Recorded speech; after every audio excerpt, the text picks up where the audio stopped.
एवढ्या मोठ्या बॉक्समध्ये नेमकं काय पार्सल आलंय आणि हे कानाचं पार्सल आहे. तर बघूया कानासाठी आम्ही काय ऑर्डर केलंय. कानाला तर खूप जास्त एक्साइटमेंट होती की त्याच्यासाठी पप्पांनी नेमकी काय ऑर्डर केलंय ते बघण्याची.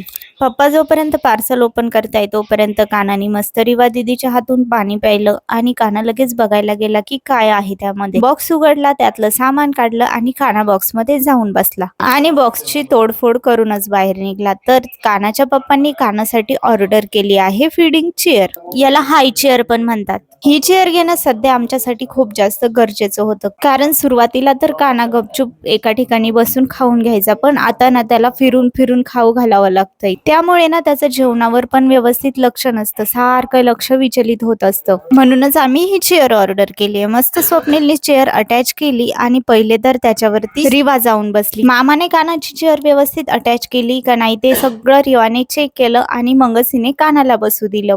तोपर्यंत झालेला पसारा कानाने आवरून ठेवला. मग काय रिवा दीदी उतरली आणि काना बसला. कानाचे तर तोपर्यंत जेवणाची पण वेळ झाली होती. मग काय काकीने लगेच कानाला भरवायला सुरुवात केली. आता कानाला जेव घालताना मी, श्रुती, आत्या आम्हाला तिघींनाही एवढा त्रास होणार नाही, कारण कानाला आता मस्त एका जागी फिक्स बसून द्यायचं आणि मग त्याला खाऊ घालायचं. मस्त खेळत खेळत इकडे तिकडे बघत बघत काना आता जेवण करणार. आम्हाला पण ही चेअर खूप जास्त आवडली. तुम्हाला पण या चेअरची लिंक हवी असेल तर कमेंट करा लिंक. काना तर आता चेअर बघून मस्त खुश झालाय. चला तर भेटूया नेक्स्ट व्लॉग मध्ये. बाय.